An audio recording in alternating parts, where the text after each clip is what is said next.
Hello दोस्तों, एक बार फिर से आपका स्वागत है हमारे यूट्यूब चैनल पर। आज के लेक्चर में हम लोग पढ़ने जा रहे हैं बेसिक स्ट्रक्चर के बारे में। जो हमारा कॉन्स्टिट्यूशन है उसका जो बेसिक स्ट्रक्चर है इसके बारे में हम लोग पढ़ेंगे।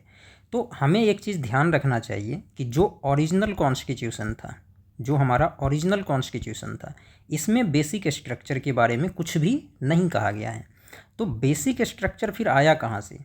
तो बेसिक स्ट्रक्चर आया अलग अलग केसेस से। जो अलग अलग केसेस में सुप्रीम कोर्ट के जजमेंट्स हैं, उन केसों के बेसिस पे बेसिक स्ट्रक्चर का एक कॉन्सेप्ट ड्राइव किया गया। और इस सीरीज में जो सबसे इम्पॉर्टेंट केस हमारा आता है वो है हमारा केशवानंद भारती केस। कौन सा केस? केशवानंद भारती केस 1973।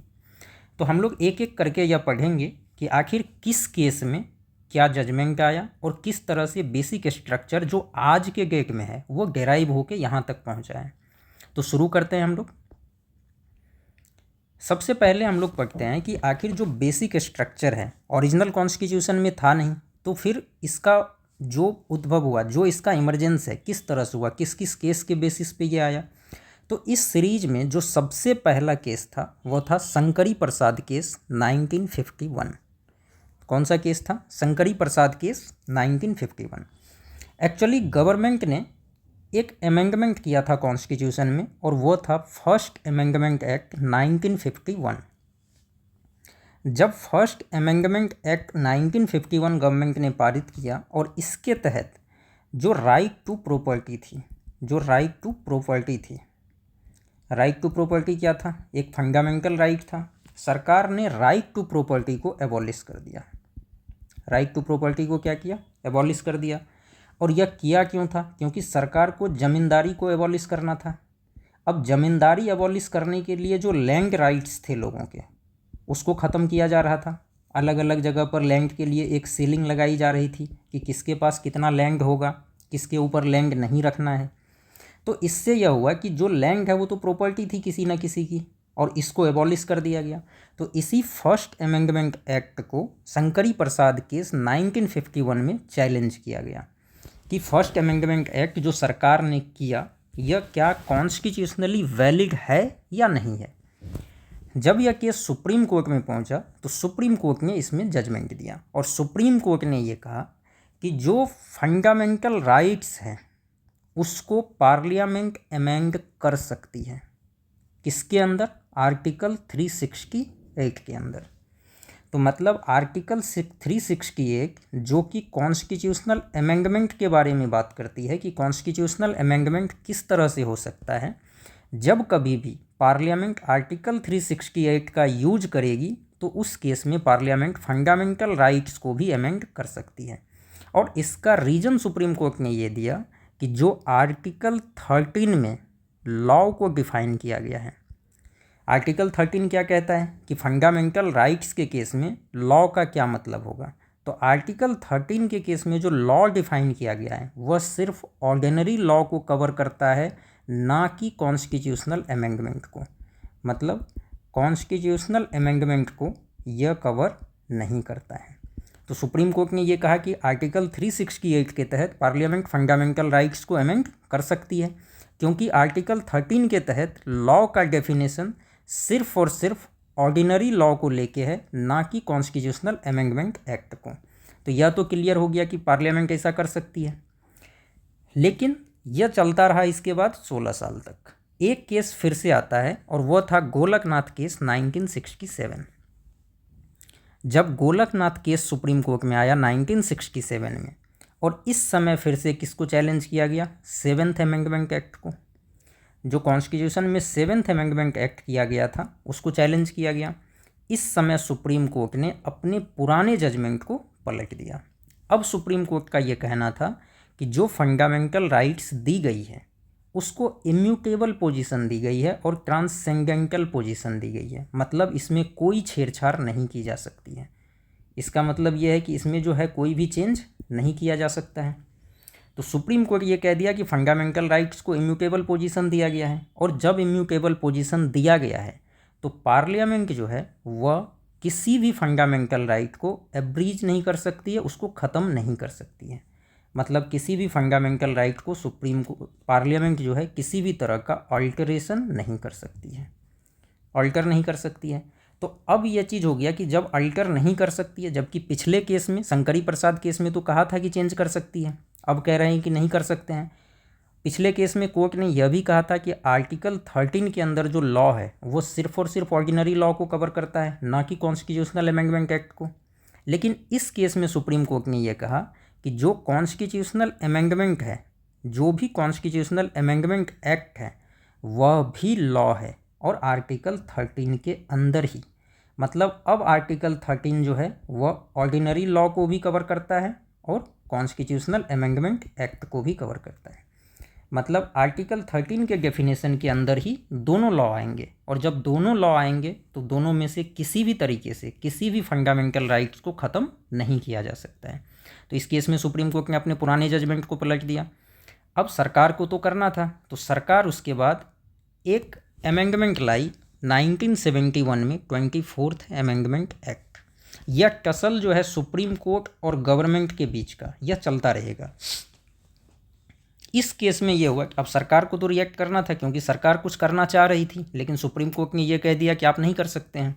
तो सरकार ने 24th अमेंडमेंट एक्ट की, पार्लियामेंट ने, और इस बार पार्लियामेंट ने आर्टिकल 13 और आर्टिकल 368 इसी दोनों को अमेंड कर दिया, जिसमें आर्टिकल 13 लॉ को डिफाइन करता है और आर्टिकल 368 कॉन्स्टिट्यूशनल अमेंडमेंट के प्रोसीजर को, कि कॉन्स्टिट्यूशनल अमेंडमेंट कैसे किया जा सकता है। अब इस दोनों आर्टिकल को ही अमेंड कर दिया गया, और आर्टिकल को अमेंड करने के बाद यह कहा गया कि पार्लियामेंट को पावर है कि वह किसी भी फंडामेंटल राइट्स को ख़त्म कर सकती है। किसी भी फंडामेंटल राइट्स को क्या कर सकती है? ख़त्म कर सकती है, चेंज कर सकती है। किसके अंदर? आर्टिकल 368 के अंदर। तो 368 में तो ये चेंज हुआ कि पार्लियामेंट को पावर है किसी भी लॉ को ख़त्म करने, किसी भी फंडामेंटल राइट्स को चेंज करने के लिए।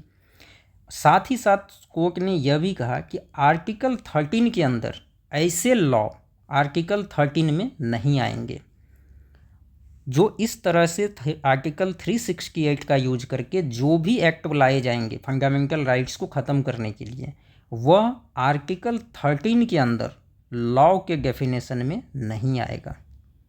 मतलब इस तरह का जो चेंज किया जाएगा वो आर्टिकल 13 के अंदर लॉ के डेफिनेशन में कवर नहीं किया जाएगा। ये हो गया। तो अब फिर से पार्लियामेंट हो गई कि पार्लियामेंट चेंज कर सकती है, पार्लियामेंट किसी भी फंडामेंटल राइट्स को ऑल्टर कर सकती है। लेकिन फिर केस आता है, और यह सबसे इम्पॉर्टेंट केस यही है।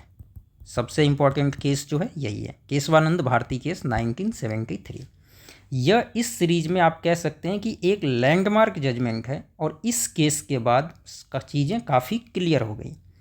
जब 1973 का यह एक्ट आता है, जजमेंट आता है केशवानंद भारती केस का, तो इसमें सुप्रीम कोर्ट ने अपने गोलकनाथ केस वाले फैसले को ओवर रूल कर दिया। मतलब उसको पलट दिया कि ठीक है, गोलकनाथ केस में जो हमने जजमेंट दिया था उसको हम चेंज करते हैं। अब सुप्रीम कोर्ट ने यह जजमेंट दिया कि जो 24th अमेंडमेंट एक्ट सरकार लाई है, जिसमें कि आर्टिकल 13 और 368 को अमेंड किया गया है, उसको वैलिड मान लिया गया। तो 24th अमेंडमेंट एक्ट को क्या किया? वैलिड मान लिया। लेकिन यह भी कहा साथ के साथ कि पार्लियामेंट को यह पावर है कि वह किसी भी फंडामेंटल राइट्स को ख़त्म कर सकती है, ऑल्टर कर सकती है। लेकिन एक डॉक्ट्रिन भी सुप्रीम कोर्ट ने दिया, और वह डॉक्ट्रिन था बेसिक स्ट्रक्चर का। तो जब कभी भी बेसिक स्ट्रक्चर की बात आती है तो इसमें जो केस है वह सबसे इम्पॉर्टेंट यही है, केशवानंद भारती केस 1973, क्योंकि इसी केस में डॉक्ट्रिन ऑफ बेसिक स्ट्रक्चर का कॉन्सेप्ट आया। अब सुप्रीम कोर्ट ये कह रही है कि पार्लियामेंट को पावर तो है कि किसी भी फंडामेंटल राइट्स को वो ऑल्टर कर सकती है, चेंज कर सकती है, उसको ख़त्म कर सकती है, लेकिन जो भी फंडामेंटल राइट्स बेसिक स्ट्रक्चर का पार्ट है उसमें कोई चेंज नहीं कर सकती है। मतलब अगर कोई फंडामेंटल राइट बेसिक स्ट्रक्चर का पार्ट है तो उसको चेंज नहीं कर सकते हैं। तो मतलब आप फंडामेंटल राइट्स को चेंज तो कर सकते हैं, उसको ख़त्म भी कर सकते हैं, लेकिन तभी तक जब तक कि वह बेसिक स्ट्रक्चर का पार्ट नहीं है। अब सवाल ये उठता है कि बेसिक स्ट्रक्चर क्या है फिर? तो अभी तक जो है बेसिक स्ट्रक्चर को डिफाइन नहीं किया गया है। बेसिक स्ट्रक्चर को कहीं भी डिफाइन नहीं किया गया है। बेसिक स्ट्रक्चर अलग अलग जजमेंट से अभी भी इवॉल्व हो रहे हैं, अभी भी क्या हो रहे हैं, इवॉल्व हो रहे हैं। तो सुप्रीम कोर्ट में अलग अलग केस जाते रहते हैं और उस केस के बेसिस पे अलग अलग समय पे अलग अलग जजमेंट में सुप्रीम कोर्ट बेसिक स्ट्रक्चर के जो कंपोनेंट्स हैं उसको डिफाइन करती रहती है। तो अब आगे देखते हैं, सरकार फिर रिएक्ट की और इस बार सरकार 39th अमेंडमेंट एक्ट ले आई 1975 में। अब ये क्यों आया, तो इस समय एक चीज़ था कि जब इंदिरा गांधी इलेक्शन जीती थी तो इस इलेक्शन में एक डिस्प्यूट हो गया था मिसयूज का, पावर मिसयूज का, जो गवर्नमेंट रिसोर्सेज हैं उसके मिसयूज का केस हो गया था। और इसमें यह था कि इलाहाबाद हाई कोर्ट में केस चला गया था और जिसमें यह कहा गया था कि प्रधानमंत्री को वहाँ आना पड़ेगा, अपीयर होना पड़ेगा कोर्ट में, और इलेक्शन डिस्प्यूट था। तो गवर्नमेंट ने ये सोचा कि कोर्ट से तो टसल चल ही रहा है, कोर्ट एक बार 1971 में सरकार अमेंडमेंट लाई, केशवानंद भारती केस में कोर्ट ने उसको अपील तो किया लेकिन कंडीशन लगा दिया। इससे पहले भी हम लोग देख रहे हैं कि अलग अलग अमेंडमेंट के बाद केस हो जा रहे हैं। तो इस समय फिर से सरकार ने एक अमेंडमेंट कर दिया 39th, और इसमें यह कहा गया कि ऐसा कोई भी इलेक्शन डिस्प्यूट जिसमें कि अगर प्राइम मिनिस्टर इन्वॉल्व है या लोकसभा के स्पीकर इन्वॉल्व हैं वह किसी भी कोर्ट के ज्यूरिस्डिक्शन से बाहर होगा। मतलब अगर किसी इलेक्शन डिस्प्यूट में प्राइम मिनिस्टर इन्वॉल्व हैं या लोकसभा के स्पीकर इन्वॉल्व हैं तो उस केस में किसी भी कोर्ट का कोई ज्यूरिस्डिक्शन नहीं होगा। मतलब एक तरह से यह कह सकते हैं कि अगर ऐसा डिस्प्यूट कुछ है भी प्राइम मिनिस्टर और स्पीकर के केस का, तो उससे संबंधित किसी भी डिस्प्यूट में कोई केस हो ही नहीं सकता है क्योंकि किसी भी कोर्ट का ज्यूरिस्डिक्शन नहीं है। तो सरकार ने यह कर दिया, तो एक तरह से क्या हुआ कि कोर्ट के पावर को कर्टेल कर दिया गया, कोर्ट के पावर को कर्टेल कर दिया गया कि कोर्ट इसमें कोई दखल दे ही नहीं सकती है। इस बात पे फिर से एक केस हो गया और इसको हम लोग कहते हैं इंदिरा गांधी केस। इंदिरा नेहरू गांधी लिखा हुआ है, बाकी इसको हम फेमसली इसको इंदिरा गांधी केस ही कहा जाता है। जब इंदिरा गांधी केस 1975 आया तो सुप्रीम कोर्ट ने 39th कॉन्स्टिट्यूशनल अमेंडमेंट, जो इसमें प्राइम मिनिस्टर और लीडर ऑफ लोकसभा के स्पीकर के ज्यूरिस्डिक्शन को बाहर किया गया था, इसको इनवैलिड कर दिया। मतलब 39th अमेंडमेंट एक्ट को ख़त्म कर दिया गया। जब ये एक्ट ख़त्म हो गया तो एक चीज़ तो क्लियर हो गया कि प्राइम मिनिस्टर और लोकसभा स्पीकर के केस में भी ज्यूरिस्डिक्शन रहेगी कोर्ट की, यह हो गया। सरकार फिर रिएक्ट की और सरकार ने इस बार 42nd अमेंडमेंट एक्ट 1976 लाया। इसके बाकी प्रोविज़न के साथ एक प्रोविज़न इसमें यह भी था कि आर्टिकल 368 को फिर से अमेंड कर दिया गया। और इस बार जब आर्टिकल 368 को अमेंड किया गया तो यह कहा गया कि जो पार्लियामेंट की कॉन्स्टिट्यूएंट पावर है, मतलब लॉ मेकिंग पावर, जो लॉ मेकिंग पावर है पार्लियामेंट की, इसका कोई लिमिटेशन नहीं होगा। तो पार्लियामेंट के लॉ मेकिंग पावर पे कोई लिमिटेशन नहीं होगा। एक तो यह कहा गया कि पार्लियामेंट चाहे तो कोई भी लॉ बना सकती है। अब जब पार्लियामेंट कोई भी लॉ बना सकती है तो वो किसी भी चीज़ में चेंज कर सकती है, तो फिर तो बेसिक स्ट्रक्चर का कोई बात ही नहीं रह जाएगा। दूसरा, कोई भी अमेंडमेंट किसी भी कोर्ट में किसी भी ग्राउंड पे चैलेंज नहीं किया जाएगा। तो एक तरह से जो जुडिशियल रिव्यू है, जुडिशियल रिव्यू का जो कॉन्सेप्ट है, इसी को ख़त्म कर दिया गया, जुडिशियल रिव्यू को ख़त्म कर दिया गया। तो सरकार ने अमेंडमेंट करके ये कहा कि पार्लियामेंट की लॉ मेकिंग पावर पे कोई लिमिटेशन नहीं होगा। अब ये तो एक बार के लिए ठीक है कि आप कोई भी कानून बना लीजिए, हो सकता है कि आप ऐसा कुछ बनाएंगे कोर्ट में मैटर जाएगा और कोर्ट इनवैलिड कर देगा। लेकिन दूसरा ये भी जोड़ दिया गया कि ऐसा कोई भी अमेंडमेंट किसी भी कोर्ट में किसी भी ग्राउंड पे क्वेश्चन नहीं किया जाएगा। ये तो जुडिशियल रिव्यू को ख़त्म करना हो गया, मतलब कोर्ट के पावर को कम करना हो गया, कर्टेल करना हो गया। तो इस वजह से फिर से एक केस हुआ और वो था मिनर्वा मिल्स केस 1980। जब मिनर्वा मिल्स केस 1980 आया तो इस समय सुप्रीम कोर्ट ने जो ऊपर ये प्रोविज़न है, इस प्रोविज़न को ख़त्म कर दिया, क्योंकि यह जुडिशियल रिव्यू को ख़त्म कर रहा था। हमने पहले ही कहा है कि जब अगर किसी भी अमेंडमेंट को किसी कोर्ट में क्वेश्चन नहीं किया जाएगा तो क्या है, जुडिशियल रिव्यू को आप ख़त्म कर रहे हैं, कोर्ट के पावर को कम कर रहे हैं। और जब यह केस आया तो सुप्रीम कोर्ट ने यही कहा कि आप जुडिशियल रिव्यू को ख़त्म कर रहे हैं और इसलिए इसको इनवैलिड कर दिया गया। और ये कहा कि जुडिशियल रिव्यू जो है वह एक बेसिक स्ट्रक्चर है, बेसिक फीचर है। तो जब जुडिशियल रिव्यू बेसिक फीचर है तो आप उसको ख़त्म ही नहीं कर सकते हैं, क्योंकि बेसिक स्ट्रक्चर के साथ कोई छेड़छाड़ कर ही नहीं सकती है पार्लियामेंट। तो इस तरह से जो पूरा का पूरा बेसिक स्ट्रक्चर का कॉन्सेप्ट है वह डेवलप हुआ। और बेसिक स्ट्रक्चर में पार्लियामेंट किसी तरह का कोई छेड़छाड़ नहीं कर सकती है।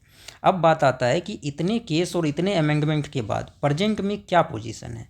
तो प्रेजेंट पोजीशन की अगर हम बात करते हैं तो यह है कि पार्लियामेंट आर्टिकल 368 के अंदर कॉन्स्टिट्यूशन के किसी भी पार्ट को अमेंड कर सकती है, भले ही वो फंडामेंटल राइट क्यों ना हो, लेकिन किसी भी बेसिक स्ट्रक्चर को आप इफेक्ट नहीं कर सकते हैं। आप यह ध्यान रखेंगे कि आप अमेंडमेंट तो कर सकते हैं, पार्लियामेंट को पावर है कि वह 368 के अंदर किसी भी पार्ट में अमेंडमेंट कर सकती है। कॉन्स्टिट्यूशन के किसी भी पार्ट को चेंज कीजिए, अमेंड कीजिए, इवन फंडामेंटल राइट्स को आप अमेंड कीजिए, कोई इशू नहीं है।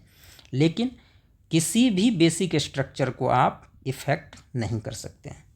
तो यह प्रेजेंट पोजीशन है। आप लोग इसको ध्यान रखिएगा कि किस तरह से फंडामेंटल बेसिक स्ट्रक्चर का कॉन्सेप्ट जो है अलग अलग केस के बेसिस पर कैसे कैसे डेवलप हुआ। शंकरी प्रसाद केस से शुरू हुआ 1951 में, और एक तरह से हम इसको कह सकते हैं कि मिनर्वा मिल्स केस 1980 पे ख़त्म हुआ। इसके बाद अलग अलग और भी केस आते गए और उस केसेस में अलग अलग बेसिक स्ट्रक्चर का कॉन्सेप्ट आता गया। अब हम लोग एक तरफ से यह देख लेते हैं कि अभी जितने भी बेसिक स्ट्रक्चर के एलिमेंट्स हैं वो कौन कौन से हैं। तो हमने पहले ही कहा कि बेसिक स्ट्रक्चर को कहीं भी डिफाइन नहीं किया गया है। बेसिक स्ट्रक्चर को कहीं भी डिफाइन तो किया नहीं गया है। अब डिफाइन नहीं किया गया तो कहाँ से आएगा? तो सुप्रीम कोर्ट के अलग अलग जजमेंट से, जो जजमेंट है उसमें अलग अलग एलिमेंट इसके डिफाइन किए जाते रहे हैं। अब इसके कुछ बेसिक स्ट्रक्चर के एलिमेंट है उसको आप देख सकते हैं, जैसे कॉन्स्टिट्यूशन की सुप्रीमेसी, कि कॉन्स्टिट्यूशन हमारे देश में सुप्रीम होगा, इसके ऊपर कोई अथॉरिटी नहीं होगी, तो ये हो गया। जैसे हमारे देश को कहा जाता है कि देश सॉवरेन है, डेमोक्रेटिक है, रिपब्लिक है, तो इंडियन पॉलिटी क्या है? डेमोक्रेटिक है, रिपब्लिक है, सॉवरेन है, यह भी बेसिक स्ट्रक्चर है। हमारा देश सेकुलर है, यह भी बेसिक स्ट्रक्चर है। Separation of power, legislature, executive और जुडिशियरी के बीच, यह भी बेसिक स्ट्रक्चर है। फेडरल कैरेक्टर जो है कॉन्स्टिट्यूशन का, कि मतलब सेंटर होगा, स्टेट होगा, और दोनों के अपने अपने पावर होंगे, फंक्शन होंगे, दोनों के अपने अपने पावर फंक्शन होंगे, तो ये बेसिक स्ट्रक्चर है। Unity and integrity of nation, welfare state का कॉन्सेप्ट, सोशियो इकोनॉमिक जस्टिस, जो कि बीपीएसपी में हमें देखने को मिलता है, तो यह भी बेसिक स्ट्रक्चर है। जुडिशियल रिव्यू, हमने अभी अभी देखा कि किस तरह से मिनर्वा मिल्स केस में जुडिशियल रिव्यू के कॉन्सेप्ट को सुप्रीम कोर्ट ने हाईलाइट किया कि आप जुडिशियल रिव्यू को ख़त्म नहीं कर सकते, और ये एक बेसिक स्ट्रक्चर है। अभी अभी हमने देखा था मिनर्वा मिल्स केस में जुडिशियल रिव्यू जो है वो एक बेसिक स्ट्रक्चर है। इसके बाद freedom and dignity of individual, parliamentary system, हमारे यहाँ जो पॉलिटिकल सिस्टम है वो पार्लियामेंट्री सिस्टम है। पीएम होते हैं, काउंसिल ऑफ मिनिस्टर होती है, rule of law, harmony and balance between fundamental rights and directive principles, principle of equity, free and fair election, independence of judiciary, parliament का limited power constitution amend करने के लिए। हमने अभी अभी पढ़ा था कि जब तक बेसिक स्ट्रक्चर को चेंज नहीं कर रहे हैं तब तक आप कर सकते हैं अमेंडमेंट। जैसे ही बेसिक स्ट्रक्चर पे कोई भी फ़र्क पड़ रहा है तो आप नहीं कर सकते हैं। सुप्रीम कोर्ट का पावर आर्टिकल 32, 136, 141 और 142 के अंदर, या हाई कोर्ट के पावर आर्टिकल 226, 227 के अंदर, और इसी तरह से और भी काफ़ी सारे बेसिक स्ट्रक्चर है। तो बेसिक फीचर अलग अलग केस के बेसिस पे डेवलप हुए हैं और अभी भी यह कंटिन्यूड है, क्योंकि अभी भी जो है इसमें काफ़ी सारे बेसिक स्ट्रक्चर ऐड होते जा रहे हैं। जब जब सुप्रीम कोर्ट में केस आता है और उससे रिलेटेड जजमेंट आता है तो बेसिक फीचर बढ़ता जा रहा है। तो यह था हमारा बेसिक स्ट्रक्चर ऑफ कॉन्स्टिट्यूशन का लेक्चर, कि किस तरह से बेसिक स्ट्रक्चर डेवलप हुआ और अभी बेसिक स्ट्रक्चर के एलिमेंट कौन कौन से हैं। तो आप लोग इसमें बेसिकली जो सबसे इम्पॉर्टेंट है वो इसमें केसेस हैं, कि किस किस केस के बेसिस पे कैसे कैसे बेसिक स्ट्रक्चर डेवलप हुआ, और सबसे इम्पॉर्टेंट केशवानंद भारती केस 1973। ध्यान रखिएगा आप लोग। धन्यवाद दोस्तों।